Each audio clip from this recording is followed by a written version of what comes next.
आपकी प्रॉपर्टी में आप सभी का स्वागत है। मैं हूं आपके साथ गुलविश। 9 मई को जेपी इंफ्रा के रेजोल्यूशन प्रोसेस को 9 महीने पूरे हो जाएंगे, यानी कि जेपी इंफ्रा का मालिकाना हक किस कंपनी को मिलेगा, इस पर फैसला होने की उम्मीद बन रही है। इस रेस में अडानी, कोटक समेत कई कंपनियां हैं, लेकिन सुप्रीम कोर्ट की अनुमति के बाद जेपी इंफ्रा की पेरेंट कंपनी जेपी एसोसिएट्स भी टेकओवर की इस दौड़ में शुमार हो गई है। जेपी एसोसिएट्स के टेकओवर करने से क्या घर खरीदारों को फायदा होगा या नुकसान होगा, ये जानने की कोशिश करेंगे। लेकिन सबसे पहले आप देखिए हमारी ये रिपोर्ट।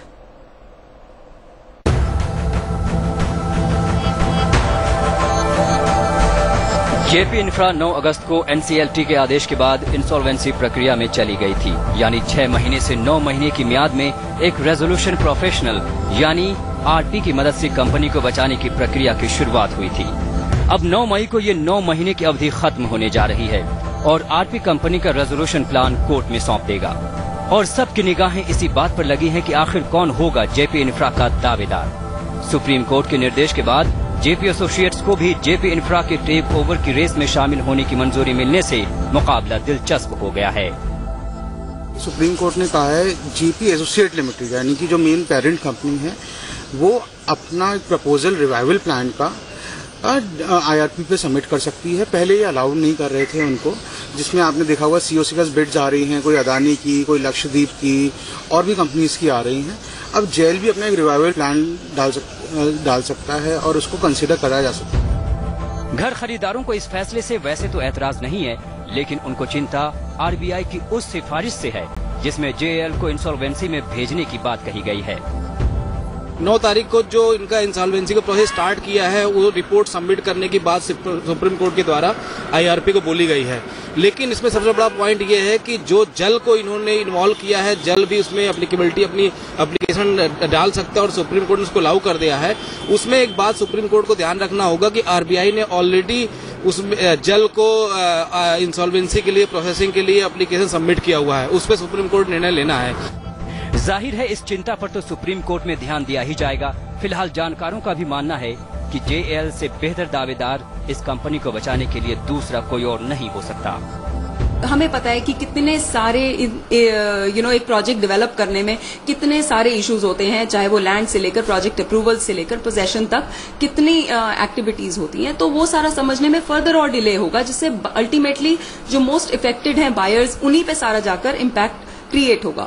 तो अभी जो जेपी का एक प्रोजेक्ट जो उन्होंने अपना एक प्रपोजल दिया है कंसिडर करने के लिए, वो बहुत सबके लिए, बायर्स के लिए बहुत अच्छा होगा अगर उनको एक मौका दिया जाएगा। दरअसल जेएल का मामला पहले ही सुप्रीम कोर्ट में चल रहा है और वहां पर कंपनी कोर्ट के आदेश के मुताबिक रकम भी जमा कर रही है और अब रेजोल्यूशन प्लान भी एनसीएलटी के साथ साथ सुप्रीम कोर्ट में सौंपा जाएगा। जब सुप्रीम कोर्ट ने अभी कहा है कि आप प्रपोजल ले आइए, फाइनल प्रपोजल ले आइए और हमें दीजिए, ये स्पेसिफिक आदेश है, तो इस परिस्थिति में supreme court is the top most court, apex court है, सबसे ऊपर वही है, तो उससे ऊपर तो कोई है ही नहीं। तो अगर सुप्रीम कोर्ट में ही देंगे वो, तो मेरे ख्याल है नीचे वाले न्यायालयों के पास उसमें ज्यादा करने का कुछ बचेगा नहीं। ग्राहकों की एक शिकायत ये भी है कि कमिटी ऑफ क्रेडिटर्स में उन्हें बात कहने की अनुमति नहीं है। ऐसे में जरूरी हो जाता है कि उस कंपनी को ही आगे आने का मौका मिले जो ग्राहकों को पोजीशन जल्दी दिला सके। अगर आप पूरे सिनेरियो को देखते हैं, वो अपने ब्रांड को सिक्योर करने के लिए हर पॉसिबल ऑप्शंस ला रहा है मार्केट में। अभी रिसेंटली उसने कुछ डेवलपर्स को ओपन फोरम में ये भी थ्रो किया था एज एन ऑप्शन कि उनके एफएसआई में आकर वो बिल्ड करें और यूनिट्स को यूनिट्स बायर्स को पोजेशन में दें। तो जो ये सुप्रीम कोर्ट ने अभी ये अलाउ किया है दैट जेपी अपना जो उनका एक प्रपोजल था वो उसको कंसिडर कर सकते हैं, आई थिंक ये बहुत ही अच्छा मूव है। जेपी इंफ्रा के मामले में 11 मई को सुप्रीम कोर्ट में अगली सुनवाई होगी। उम्मीद है कि तब तक ग्राहकों के घर के पोजीशन का ये मुद्दा समाधान के काफी करीब पहुंच चुका होगा। टेक ओवर चाहे जो कंपनी करे, लेकिन ग्राहकों को ब्याज सहित रिफंड या घर का पोजीशन वक्त पर मुहैया कराने वाले को ही जेपी इंफ्रा के टेक ओवर का अधिकार मिलना चाहिए। आदित्य के राणा, दिल्ली आज तक। तो मामला सुप्रीम कोर्ट में है, एपेक्स कोर्ट में है, लोगों को उम्मीद बहुत है, लेकिन अगर जेआईएल को जेएल टेक ओवर करता है तो क्या फायदेमंद होगा ये खरीदारों के लिए? हम विस्तार से इस पर चर्चा करेंगे। दो मेहमान हमारे साथ जुड़े हुए हैं। आर.के. गुप्ता जी जुड़े हुए हैं, कॉर्पोरेट एडवोकेट हैं और लगातार हमारे कार्यक्रम में आते हैं और कई चीजों के बारे में समझाते हैं। साथ में आज एक बार हमारे साथ जुड़े हुए हैं देवेंद्र यादव जी। किस तरह की उनकी ये पूरी जर्नी रही है, 2-2.5 साल से वो लड़ रहे हैं, तो उनसे भी हम बातचीत करेंगे। बायर का होना बहुत जरूरी था, इस वजह से हमने आज बायर को इंक्लूड किया है अपने कार्यक्रम में। आप दोनों का स्वागत है। आर.के. गुप्ता जी, मैं पहले आपके पास आना चाहूंगी क्योंकि मामला सुप्रीम कोर्ट में है। आपको क्या लगता है कि क्या सबसे बेहतर होगा खरीदारों के लिए? देखिए, सुप्रीम कोर्ट में जो चीज है वो बायर के फेवर के लिए है। पीआईएल के अंदर सुप्रीम कोर्ट इसको मॉनिटर कर रहा है। अब जहां तक सवाल है कि ये 9 अगस्त को कंपनी इंसॉल्वेंसी में गई थी और मैक्सिमम 9 महीने का पीरियड जो इंसॉल्वेंसी लॉ के अंदर है रेजोल्यूशन का, वो 9 मई को खत्म होता है। काफी लोग इसके दावेदार हैं, जैसा भी रिपोर्ट में भी देखा आप लोगों ने, लेकिन इस दावेदारी में जो जयप्रकाश एसोसिएट्स लिमिटेड शामिल हुआ है, जो होल्डिंग कंपनी है जेपी इंफ्रा की, अब उनको ये प्लान देना होगा बैंकर्स को। बेसिकली फाइनेंशियल क्रेडिटर जो कमेटी है उनकी बैंकर्स से कॉन्स्टिट्यूट हुई है और बैंकर्स को प्लान देना होगा कि बैंकों को वो पैसा कैसे चुकाएंगे और प्रोजेक्ट कैसे पूरा करेंगे। दोनों चीजों के लिए उनको प्लान देना है। अब एक मुद्दा जो बीच में आपकी रिपोर्ट में दिखाया गया वो ये था कि ऑलरेडी आरबीआई ने जेल की इंसॉल्वेंसी के लिए रिकमेंड किया हुआ है जी। तो इसमें मैं ये क्लैरिफाई कर देता हूं कि अगर रेजोल्यूशन प्लान अप्रूव होता है जेल के फेवर में, तो जेल के भी बैंकर्स उसको अप्रूव करेंगे और अगर जेल के बैंकर्स अप्रूव करते हैं प्लान को, तो वो जेल को फिर उसके बाद इंसॉल्वेंसी में इतनी जल्दी नहीं लेके जा सकते। तो ये क्लैरिटी अपने को होनी चाहिए कि अगर जेल पार्टिसिपेट करता है और एनसीएलटी और सुप्रीम कोर्ट अगर जेल को अप्रूव करते हैं रेजोल्यूशन प्लान के लिए, तो उसके बाद जेल को इंसॉल्वेंसी में बैंकर्स को ले जाना बड़ा डिफिकल्ट होगा, मुश्किल है, इतना आसान नहीं है। दूसरा ये है कि जेल करे, मतलब रेजोल्यूशन प्लान में जेल पार्टिसिपेट करे या कोई XYZ जो भी करता है, उसको ये पूरी की पूरी रिपोर्ट में बताना होगा कि वो होम बायर का कैसे निपटारा कर रहे हैं, होम बायर को कैसे प्रोजेक्ट दे रहे हैं। मेरा जो इसमें मानना है वो सबसे बड़ा ये है कि खाली रेजोल्यूशन प्लान अप्रूव होने से होम बायर को कोई बेनिफिट नहीं है। अल्टीमेटली कोई ना कोई मैकेनिज्म इस तरह का निकाला जाए जिससे कि रेजोल्यूशन प्लान आने के बाद भी जो इनका इम्प्लीमेंटेशन पार्ट है, जो बायर्स को प्रोजेक्ट्स देने हैं, फ्लैट्स उनको देने हैं, उसके लिए कोई कमेटी कॉन्स्टिट्यूट होनी चाहिए। बिल्कुल, हम इस इम्प्लीमेंटेशन प्लान के बारे में विस्तार से बात करेंगे। आर.के. गुप्ता जी, यहाँ पे हमारे साथ देवेंद्र यादव जुड़े हुए हैं। देवेंद्र, हम चाहेंगे आप खुद बताएं कि किस तरीके से आप लड़ रहे हैं अपने फ्लैट के लिए। देखिए, लगभग हम 2-2.5 साल से लड़ाई लड़ रहे हैं और हर प्लेटफॉर्म पे, चाहे वो सरकार हो, चाहे वो IRP हो, चाहे वो नोएडा अथॉरिटी हो, किस लिए रखा है आपने फ्लैट, पहले ये बताओ। मैंने जेपी के अंदर जो KPA प्रोजेक्ट है उसके अंदर लिया है। 2010 में एक्चुअल में मैंने बुक कराया था और 2013 में ये डिलीवर होना था। लगभग 5 साल इसमें प्रॉपर डिले चल रहा है। तो मैं वही बताना चाह रहा था कि तो 2 साल लड़ाई लड़ते हुए जेपी से जो हमारे ऊपर जेपी के ऊपर ट्रस्ट था वो आज की डेट में होम बायर्स का खत्म हो चुका है।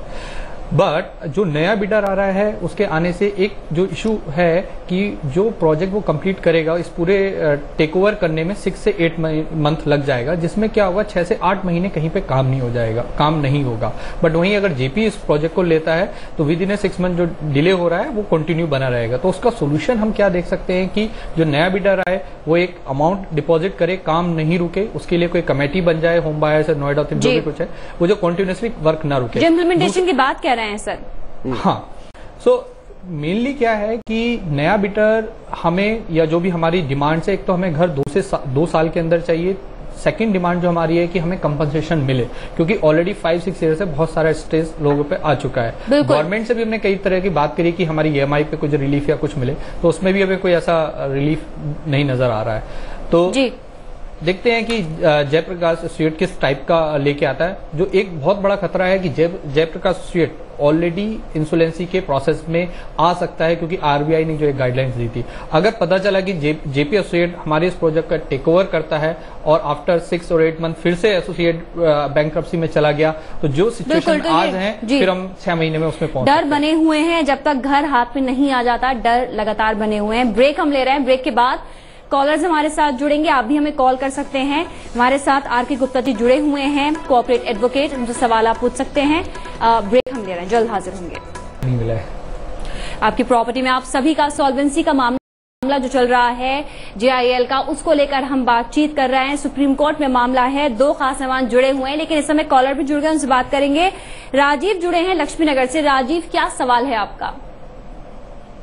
नमस्कार जी, मैं लक्ष्मीनगर से बोल रहा हूँ। मेरे 2 सवाल हैं। पहला तो जेपी से ही है। हमने 2013 में उड़ान प्रोजेक्ट में डाला था, 12 लाख रुपए दिए थे। फिर वो प्रोजेक्ट तो बना ही नहीं, जिसमें उन्होंने हमें अप्रूव करके 4 लाख रुपए वापस कर दिए।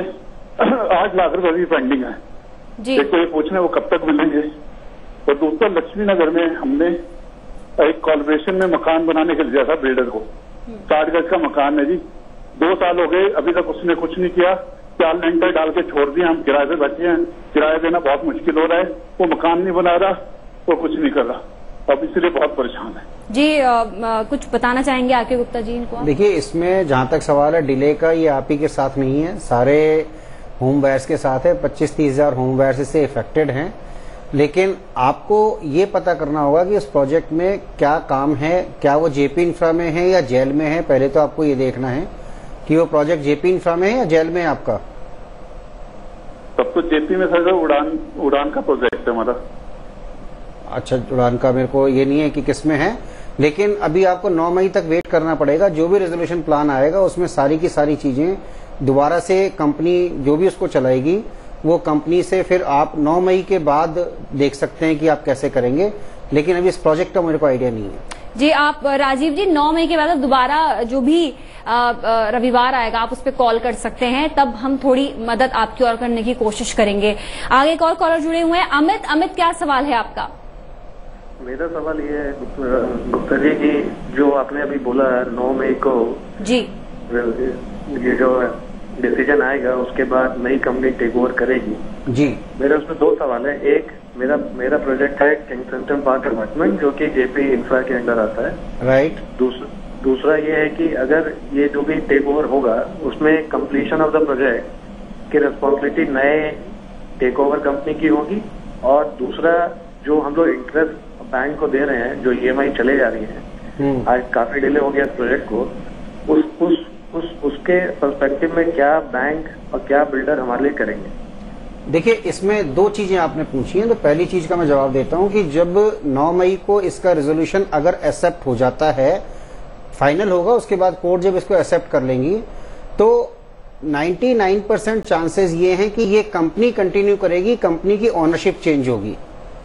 तो जब ओनरशिप चेंज होगी तो यही कंपनी आगे आपको प्रोजेक्ट बना के देगी, और एक टाइम बाउंड प्रोग्राम जो भी फाइनेंशियल कमेटी के सामने, क्रेडिटर्स के सामने इन्होंने रखा होगा, तो वो उसको अडेयर करेंगे, और उसके लिए क्या मॉनिटरिंग पॉलिसी है या क्या है वो डिसाइड करेगी कोर्ट। दूसरा सवाल है आपके EMI के इंटरेस्ट का।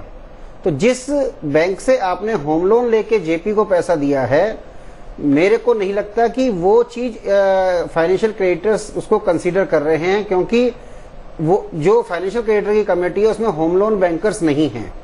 तो उसके लिए जो भी मुद्दा होगा या जो भी डिसीजन कल को हाई कोर्ट को इसमें देता है, या फिर आपको अपनी रेमेडी देखनी पड़ेगी कंपनसेशन लेने की कंज्यूमर कोर्ट से या कहीं से। तो 9 तारीख को जब एक बार रेजोल्यूशन प्लान सामने आता है कि क्या आ रहा है, उसके बाद इसके ऊपर आप एक्शन ले सकते हैं। तो नई कंपनी आपको यही कंपनी 99% काम करेगी नए मैनेजमेंट के अंडर, और वो आपको प्रोजेक्ट देंगे।